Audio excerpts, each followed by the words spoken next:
നമസ്കാരം. കഴിഞ്ഞ 15-ാം തീയതി ബഹുമാനപ്പെട്ട കേരള ഹൈക്കോടതി കേരള വഖഫ് ബോർഡിൻ്റെ പ്രവർത്തനങ്ങൾക്ക് നിയന്ത്രണം ഏർപ്പെടുത്തുകയും അതിൻ്റെ ഭരണം റവന്യൂ വകുപ്പിലെ ഒരു ജോയിൻറ്റ് സെക്രട്ടറിയെ ഏൽപ്പിക്കാൻ സംസ്ഥാന സർക്കാരിനോട് ആവശ്യപ്പെടുകയും ചെയ്തു. അതിൻ്റെ അടിസ്ഥാനത്തിൽ ഒരു മദീന ബീഗത്തിനെ ഇപ്പോൾ നിയമിച്ചിട്ടും ഉണ്ട്. എന്നാൽ ആ വിധിക്കെതിരെ കേരള വഖഫ് ബോർഡും മുക്കം ഭൈസിയും ഒക്കെ നേരെ ഓടി സുപ്രീം കോടതിയിൽ പോയിരിക്കുകയാണ്. എന്നാൽ അവരവിടെ എന്താണ് ചെയ്യാൻ ഉദ്ദേശിക്കുന്നത്? അതായത് കള്ളമാർഗത്തിലൂടെ സുപ്രീം കോടതിയെ പറ്റിക്കാനുള്ള ഒരു ശ്രമമാണ് അവർ അവിടെ നടത്തുന്നത്. അതിനെക്കുറിച്ചിട്ടാണ് ഞാൻ ഇന്നിവിടെ നിങ്ങളുമായിട്ട് സംവദിക്കാൻ ആഗ്രഹിക്കുന്നത്. ആകെ 4 ഹർജികളാണ് ഈ വിഷയവുമായി ബന്ധപ്പെട്ട് ബഹുമാനപ്പെട്ട കേരള ഹൈക്കോടതി മുമ്പാകെ ഫയൽ ചെയ്യപ്പെട്ടിരുന്നത്. അതിൽ ഒന്നാമത്തെ ഹർജി ഫയൽ ചെയ്തത് ഷോൺ ജോർജും അവസാനത്തെ 4-ാമത്തെ ഹർജി ഫയൽ ചെയ്തത് ഞാനും ആയിരുന്നു. എന്തായിരുന്നു ഒന്നാമത്തെ ഹർജി ഫയൽ ചെയ്ത ഷോൺ ജോർജിൻ്റെ ആവശ്യം? അതായത് പിണറായി വിജയൻ സർക്കാർ 11 അംഗങ്ങളുള്ള വഖഫ് ബോർഡിൽ 9 അംഗങ്ങളെ മാത്രം നിയമിച്ചു. വഖഫ് ആക്ടിലെ സെക്ഷൻ 14 പ്രകാരം 2 നോൺ മുസ്ലിംസിനെ അവിടെ നിയോഗിക്കണമായിരുന്നു. അത് ഉണ്ടായില്ല. അതുകൊണ്ട് ബഹുമാനപ്പെട്ട കേരള ഹൈക്കോടതി ഇടപെട്ട് ആ 2 വേക്കൻസിയിൽ 2 നോൺ മുസ്ലിമുകളെ നിയമിക്കണം എന്നുള്ളത് മാത്രമായിരുന്നു ഷോൺ ജോർജിൻ്റെ ആവശ്യം. എന്നാൽ കഥ അറിയാതെയാണ് ഷോൺ ജോർജ് അത്തരത്തിലുള്ള ഒരു ഹർജി ഫയൽ ചെയ്തത്. എന്താണെന്ന് വെച്ച് കഴിഞ്ഞാൽ ഈ 11 അംഗ ബോർഡിൽ 4 അംഗങ്ങൾ നിർബന്ധമായിട്ട് മുസ്ലിമുകൾ തന്നെ ആയിരിക്കണം. ബാക്കിയുള്ളത് 7 വേക്കൻസിയാണ്. അതിൽ 4 പേർ എക്സ് ഒഫീഷ്യോ മെമ്പേഴ്സാണ്. അതായത് MP, MLA, bar council member, joint secretary to the government. ഇവർ 4 പേരും എക്സ് ഒഫീഷ്യോ മെമ്പേഴ്സ് ആണ്. അപ്പോൾ ഈ സെക്ഷനിൽ പറയുന്നത് എന്താണെന്ന് വെച്ച് കഴിഞ്ഞാൽ എക്സ് ഒഫീഷ്യോ മെമ്പർമാർ ഒഴികെയുള്ള തസ്തികകളിൽ വേണം ഈ 2 നോൺ മുസ്ലിം മെമ്പർമാരെ നിയോഗിക്കേണ്ടത്. അഥവാ ഒരു നോൺ മുസ്ലിമിനെ എക്സ് ഒഫീഷ്യോ തസ്തികയിൽ നിയമിച്ചാൽ അത് കണക്കിലെടുക്കുകയേ ഇല്ല. അപ്പോൾ ഈ 2 നോൺ മുസ്ലിംസിനെ അപ്പോയിൻറ്റ് ചെയ്യാനുള്ള വേക്കൻസികൾ എന്ന് പറയുന്നത് ഒന്നുകിൽ ചെയർപേഴ്സൺ, അല്ല എന്നുണ്ടെങ്കിൽ town planning, business administration, social work, revenue, finance അങ്ങനെയുള്ള മേഖലകളിൽ പ്രാവീണ്യം തെളിയിച്ച ഏതെങ്കിലും 2 പേർ. അപ്പോൾ പിണറായി വിജയൻ ഈ ചെയർപേഴ്സണെ നിയമിച്ചിരുന്നു. അതുപോലെ തന്നെ ഒരു എക്സ്പെർട്ടിനെയും നിയമിച്ചിരുന്നു. അപ്പോൾ ഇപ്പോൾ നിലവിലുള്ള വേക്കൻസികൾ എന്ന് പറയുന്നത് ഒരു എക്സ്പെർട്ടിൻ്റെ വേക്കൻസിയും ബാർ കൗൺസിൽ മെമ്പറായ ഒരു എക്സ് ഒഫീഷ്യോ മെമ്പറിൻ്റെയും വേക്കൻസികൾ മാത്രമാണ്. അതുകൊണ്ട് തന്നെ ഷോൺ ജോർജിൻ്റെ ഹർജി ഒരിക്കലും തന്നെ ബഹുമാനപ്പെട്ട കേരള ഹൈക്കോടതിക്ക് അനുവദിക്കാൻ കഴിയുമായിരുന്നില്ല. കാരണം എന്താണ്? ഒരാളെ മാത്രമേ ഈ എക്സ്പെർട്ടിൻ്റെ വേക്കൻസിയിൽ നിയോഗിക്കാൻ കഴിയൂ. മറ്റൊരാളെ അഥവാ ഈ ബാർ കൗൺസിലിൻ്റെ മെമ്പറിൻ്റെ വേക്കൻസിയിൽ നിയമിച്ചാലും അത് കണക്കിലെടുക്കുകയും ഇല്ല. അപ്പോൾ ഈ ഒരു കാര്യം അറിയാതെയാണ് ഷോൺ ജോർജ് നിലവിലുള്ള 2 തസ്തികകളിൽ 2 നോൺ മുസ്ലിം മെമ്പർമാരെ നിയമിക്കണം എന്ന് ആവശ്യപ്പെട്ടത്. അപ്പോൾ ഒരു അടിസ്ഥാനരഹിതമായ ഹർജിയാണ് ഷോൺ ജോർജ് ഫയൽ ചെയ്തിരുന്നത്. ഇവിടെ നാം ഓർക്കേണ്ട മറ്റൊരു കാര്യം, ഈ ഷോൺ ജോർജ് ഫയൽ ചെയ്ത ഹർജിക്ക് സമാനമായ ഒരു ഹർജി നേരത്തെ തമിഴ്നാട് വഖഫ് ബോർഡിനെതിരെ മദ്രാസ് ഹൈക്കോടതിയിൽ ഫയൽ ചെയ്യപ്പെട്ടിരുന്നു. അത് പരിഗണിച്ച മദ്രാസ് ഹൈക്കോടതി അവിടുത്തെ ഈ വഖഫ് ബോർഡിൻ്റെ പ്രവർത്തനത്തെ ഫ്രീസ് ചെയ്തുകൊണ്ട് ഒരു ഇടക്കാല ഉത്തരവിട്ടു. അവിടുത്തെ വഖഫ് ബോർഡ് നേരെ സുപ്രീം കോടതിയിൽ പോയി.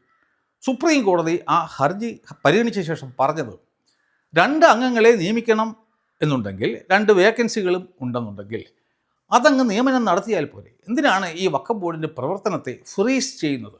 അതിൻ്റെ അടിസ്ഥാനത്തിൽ ബഹുമാനപ്പെട്ട സുപ്രീം കോടതി തമിഴ്നാട് സർക്കാരിന് ഒരു ഡയറക്ഷൻ കൊടുത്തു. നിങ്ങൾ ആരെയാണോ ഈ വേക്കൻസിയിൽ നിയമിക്കാൻ ഉദ്ദേശിക്കുന്നത് അവരുടെ പേര് ഞങ്ങൾക്ക് തരൂ, ഞങ്ങൾ അവരെ നിയമിച്ചുകൊണ്ട് ഈ പ്രശ്നം അങ്ങ് അവസാനിപ്പിക്കാം എന്നാണ് സുപ്രീം കോടതി 19/2/2026 ആവശ്യപ്പെട്ടത്. എന്നാൽ ഇവിടുത്തെ മാധ്യമങ്ങളും ഷോൺ ജോർജും ഒക്കെ കൊട്ടിഘോഷിക്കുന്നത് ഷോൺ ജോർജിൻ്റെ ഹർജിയുടെ പുറത്താണ് ഇത്തരത്തിലുള്ള ഒരു ഉത്തരവ് വന്നത് എന്നാണ്.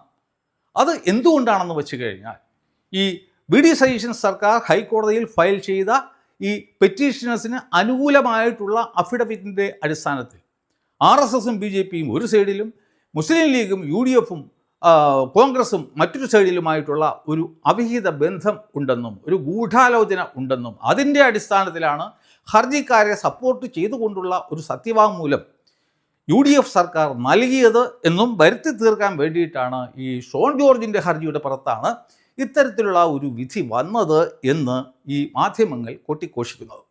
എന്നാൽ ഞാൻ നേരത്തെ പറഞ്ഞ 19/2/2026 സുപ്രീം കോടതിയുടെ വിധിയുടെ അടിസ്ഥാനത്തിൽ ഒരു കാരണവശാലും ഈ ഷോൺ ജോർജിൻ്റെ ഹർജി പരിഗണിച്ചുകൊണ്ട് 15-ാം തീയതി ഇട്ട പോലെ ഒരു ഉത്തരവ് ബഹുമാനപ്പെട്ട കേരള ഹൈക്കോടതിക്ക് ഒരിക്കലും തന്നെ ഇടാൻ കഴിയുമായിരുന്നില്ല.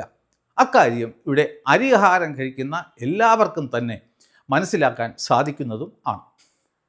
ഞാൻ എൻ്റെ കഴിഞ്ഞ വീഡിയോയിൽ പറഞ്ഞതുപോലെ ഇപ്പോൾ നിലവിലുണ്ടായിരുന്ന ഈ വഖഫ് ബോർഡിനെ പിരിച്ചുവിട്ടുകൊണ്ട് ഒരു പുതിയ വഖഫ് ബോർഡിനെ കോൺസ്റ്റിറ്റ്യൂട്ട് ചെയ്യണം എന്ന് ആവശ്യപ്പെട്ടതും അതിനുള്ള 6 ഗ്രൗണ്ട്സ് ഉയർത്തിക്കാണിച്ചതും ഞാൻ മാത്രം ആയിരുന്നു.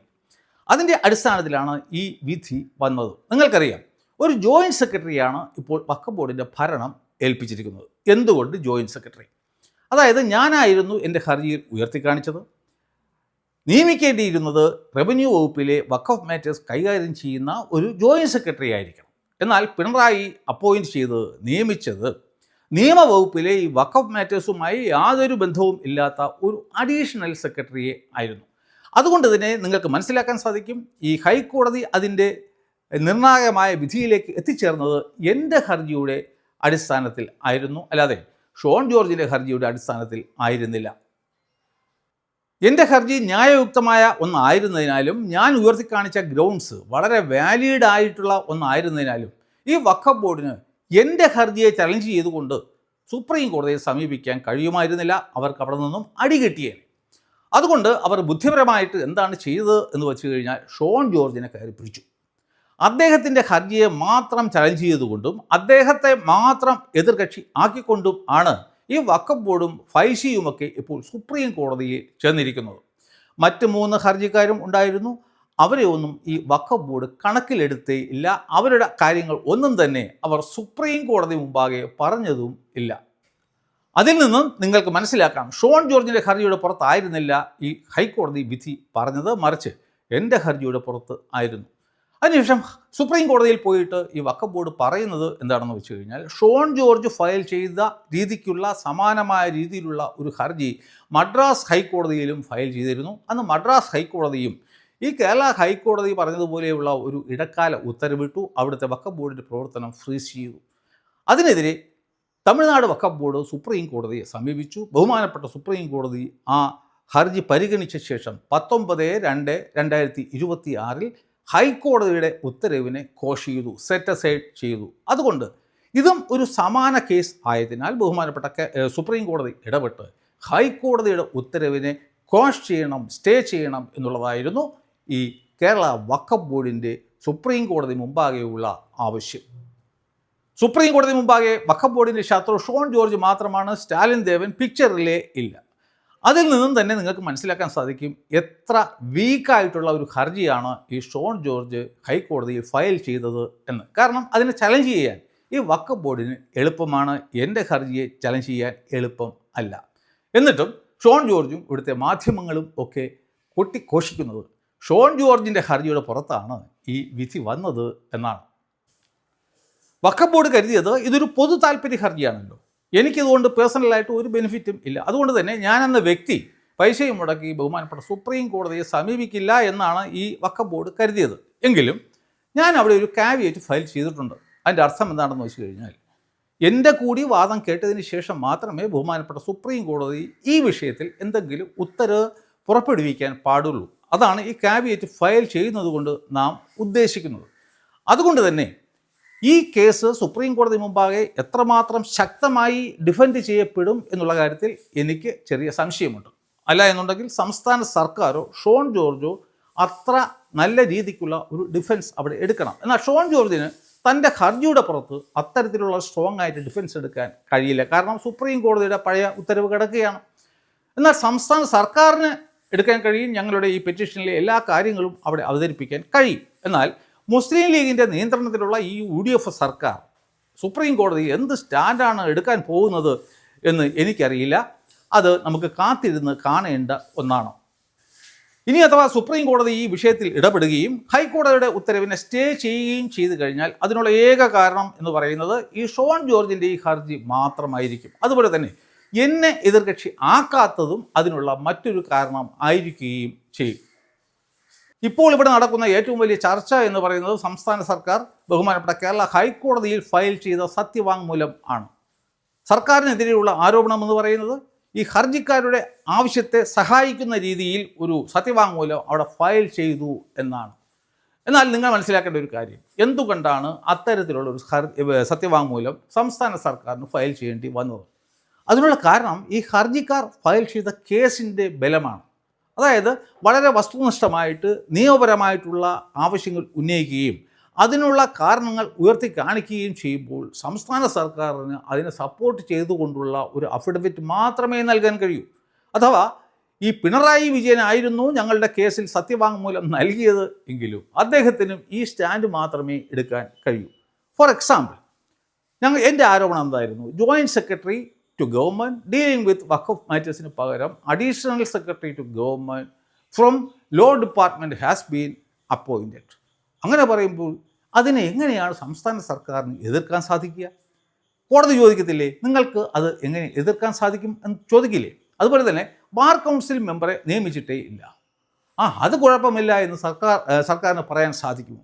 അപ്പോൾ ഈ പെറ്റീഷണേഴ്സിൻ്റെ ഹർജിയുടെ വെളിച്ചത്തിൽ ഈ സംസ്ഥാന സർക്കാരിന് ഒരു നിർവാഹവും ഇല്ലാതെ ആണ് അത്തരത്തിലുള്ള ഒരു സത്യവാങ്മൂലം കൊടുക്കേണ്ടി വന്നത് എന്നുള്ള കാര്യം നിങ്ങളൊക്കെ തന്നെ മനസ്സിലാക്കണം. ഇനി ഏറ്റവും രസകരമായ ഒരു കാര്യമെന്ന് പറയുന്നത് ഈ ചെയർമാനായ ഹംസ ബഹുമാനപ്പെട്ട സുപ്രീം കോടതിയുടെ മുമ്പിൽ എടുത്തിരിക്കുന്ന സ്റ്റാൻഡാണ്. അദ്ദേഹം സുപ്രീം കോടതിയിൽ പറയുന്നത് ഈ വഖഫ് ആക്ടിൻ്റെ സെക്ഷൻ 14 പ്രകാരം അത് അനുസരിച്ച് മാത്രം ഒരു വഖഫ് ബോർഡിനെ കോൺസ്റ്റിറ്റ്യൂട്ട് ചെയ്യുന്നതിൽ അദ്ദേഹത്തിന് യാതൊരു എതിർപ്പും ഇല്ല. എന്നാൽ അത്തരത്തിലുള്ള 2 നോൺ മുസ്ലിമിനെ നിയമിക്കേണ്ടിയിരുന്നത് സംസ്ഥാന സർക്കാരാണ്, അല്ലാതെ അദ്ദേഹത്തിൻ്റെ ബോർഡ് അല്ല എന്നുള്ള ഒരു സ്റ്റാൻഡാണ് ഈ ഹംസ സുപ്രീം കോടതിയിൽ എടുത്തിരിക്കുന്നത്. അത് വെളിയിൽ ആരും തന്നെ അറിയുന്നില്ല, എന്നെപ്പോലെയുള്ള ആൾക്കാർ മാത്രമേ അറിയൂ. എന്നാൽ വെളിയിൽ വന്നിട്ട് മാധ്യമങ്ങളുടെ മുന്നിൽ അദ്ദേഹം പറയുന്നത് എന്താണ്? ബി ഡി സതീശൻ സർക്കാർ ഹർജിക്കാരെ സഹായിക്കാൻ വേണ്ടി ഒരു സത്യവാങ്മൂലം ആണ് അവിടെ ഫയൽ ചെയ്തത് എന്നാണ്. നിങ്ങളൊക്കെ മനസ്സിലാക്കേണ്ടത് ഈ രാഷ്ട്രീയക്കാർ സത്യങ്ങൾ മറച്ചു വെച്ചുകൊണ്ട് ജനങ്ങളെ പറ്റിക്കാനായിട്ട് ഓരോ കാര്യങ്ങൾ പറയുന്നു എന്നുള്ള കാര്യം നിങ്ങളേവരും തന്നെ മനസ്സിലാക്കണം. ഈ ഹംസ സുപ്രീം കോടതി മുമ്പാകെ പറയുന്നത് ഈ ഹർജിക്കാരുടെ ആവശ്യം തെറ്റാണെന്നോ നിയമപരമല്ല എന്നോ അനുവദിക്കാൻ പാടില്ല എന്നോ അല്ല, മറിച്ച് ഈ ഹർജിക്കാരുടെ ആവശ്യങ്ങളെ അംഗീകരിക്കുന്ന ഒരു നിലപാടാണ് ഞാൻ നേരത്തെ പറഞ്ഞതുപോലെ ഹംസ സുപ്രീം കോടതി മുമ്പാകെ എടുത്തിരിക്കുന്നത്. ഇനി അഥവാ ബഹുമാനപ്പെട്ട സുപ്രീം കോടതി ഈ വിഷയത്തിൽ ഇടപെടുകയും ബഹുമാനപ്പെട്ട കേരള ഹൈക്കോടതിയുടെ ഉത്തരവിനെ സ്റ്റേ ചെയ്യുകയും ചെയ്തു കഴിഞ്ഞാൽ അതിനുള്ള ഏക കാരണക്കാരൻ ഷോൺ ജോർജ് മാത്രമാണ്. കാരണം അത്ര വീക്കായിട്ടുള്ള ഒരു ഹർജിയാണ് അദ്ദേഹത്തിൻ്റേത്. അതുകൊണ്ടാണ് ഈ വഖഫ് ബോർഡിന് അതിനെ ചലഞ്ച് ചെയ്യാൻ, സുപ്രീം കോടതിയിൽ ചലഞ്ച് ചെയ്യാൻ സാധിക്കുന്നത്. അതുകൊണ്ടാണ് എന്നെ ഈ വഖഫ് ബോർഡ് എതിർകക്ഷി ആക്കാതെ കാണാമറയത്ത് നിർത്തിയതും. നിങ്ങൾ മനസ്സിലാക്കേണ്ടത്, അഥവാ ഈ ഷോൺ ജോർജിൻ്റെ ഹർജിയേ ഇല്ലാതിരുന്നുവെങ്കിൽ എനിക്ക് കൂടുതൽ ശക്തമായ രീതിയിൽ സുപ്രീം കോടതി മുമ്പാകെ ഈ കേസ് നടത്താൻ കഴിയുമായിരുന്നു. കാരണം വഖഫ് ബോർഡിന് എൻ്റെ ഹർജിയെ ചലഞ്ച് ചെയ്യേണ്ടി വന്നേനെ, എന്നെ എതിർകക്ഷി ആക്കേണ്ടിയും വന്നേനെ. വളരെ ശക്തമാണ് എൻ്റെ ഹർജി, വളരെ ന്യായയുക്തവും ആണ്. അതുകൊണ്ട് തന്നെ ഈ വഖഫ് ബോർഡിന് എൻ്റെ ഹർജിയെ സുപ്രീം കോടതി മുമ്പാകെ ചലഞ്ച് ചെയ്യാനേ കഴിയുമായിരുന്നില്ല. അപ്പോൾ അതിനുള്ള ഒരു നല്ല സുവർണാവസരമാണ് ഈ ഷോൺ ജോർജിൻ്റെ ഹർജിയിലൂടെ എനിക്ക് നഷ്ടപ്പെട്ടിരിക്കുന്നത്. ഇപ്പോൾ ഷോൺ ജോർജിൻ്റെ ഹർജിയെ, ഷോൺ ജോർജിനെ ഈ വഖഫ് ബോർഡ് ഒരു ചെണ്ടയെപ്പോലെ അടിച്ചുകൊണ്ടിരിക്കുകയാണ്. അതുകൊണ്ടാണ് വഖഫ് ബോർഡ് ഈ ഷോൺ ജോർജിൻ്റെ ഹർജിയുമായി അതിനെ ചലഞ്ച് ചെയ്തുകൊണ്ട് സുപ്രീം കോടതി മുമ്പാകെ ചെന്നത്. അപ്പോൾ ബഹുമാനപ്പെട്ട സുപ്രീം കോടതി മുമ്പാകെ ഈ വഖഫ് ബോർഡിൻ്റെ SLPയെ നേരെ ചൊവ്വയെ ഡിഫെൻഡ് ചെയ്യേണ്ടത് ഉണ്ട്. അവിടെ പറയേണ്ടത്, സ്ഥാപിക്കേണ്ടത്, ഈ ഷോൺ ജോർജിൻ്റെ ഹർജിയും മദ്രാസ് ഹൈക്കോടതിയുടെ മുമ്പിൽ ഉണ്ടായിരുന്ന ഹർജിയും സമാന രൂപത്തിലുള്ളത് ആണെങ്കിലും ഈ കേരള ഹൈക്കോടതി വിധി പറഞ്ഞത് ഈ ഷോൺ ജോർജിൻ്റെ ഹർജിയുടെ പുറത്തായിരുന്നില്ല, മറിച്ച് എൻ്റെ ഹർജിയുടെ പുറത്ത് ആയിരുന്നു എന്നും എൻ്റെ ഹർജിയിൽ ഉന്നയിച്ചിരിക്കുന്നത് ഈ സംസ്ഥാന സർക്കാരിൻ്റെ നിയമലംഘനങ്ങൾ ആണെന്നും ആണ് ബഹുമാനപ്പെട്ട സുപ്രീം കോടതി മുമ്പാകെ സ്ഥാപിക്കേണ്ടത്. അത് സ്ഥാപിച്ചു കഴിഞ്ഞാൽ യാതൊരു കാരണവശാലും ബഹുമാനപ്പെട്ട സുപ്രീം കോടതി ഈ ഹൈക്കോടതിയുടെ ഉത്തരവിൽ ഇടപെടാനേ പോകുന്നില്ല. നിങ്ങൾ മനസ്സിലാക്കേണ്ടത്, ഈ വഖഫ് ബോർഡ് ബഹുമാനപ്പെട്ട സുപ്രീം കോടതി മുമ്പാകെ തെളിവായി ഫയൽ ചെയ്തിരിക്കുന്നത് ഈ ഷോൺ ജോർജിൻ്റെ ഹർജിയാണ്, സ്റ്റാലിൻ ദേവൻ്റെ ഹർജിയല്ല.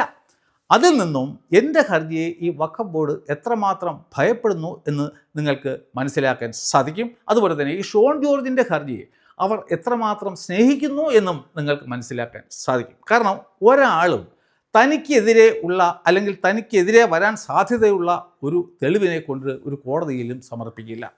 തനിക്ക് അനുകൂലമായ തെളിവുകൾ മാത്രമേ ഒരാൾ കോടതിയിൽ സമർപ്പിക്കൂ. അതുകൊണ്ടാണ് ഈ വഖഫ് ബോർഡ് ഷോൺ ജോർജിൻ്റെ ഹർജിയെ ബഹുമാനപ്പെട്ട സുപ്രീം കോടതി മുമ്പാകെ തെളിവായി ഫയൽ ചെയ്തിരിക്കുന്നത്.